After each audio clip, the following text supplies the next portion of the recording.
শরীয়তি যেমন গাছের গোড়া হয়।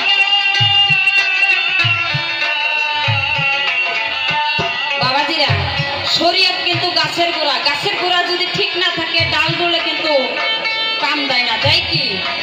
হ্যাঁ, আবার তো আমার শরীয়তি যেমন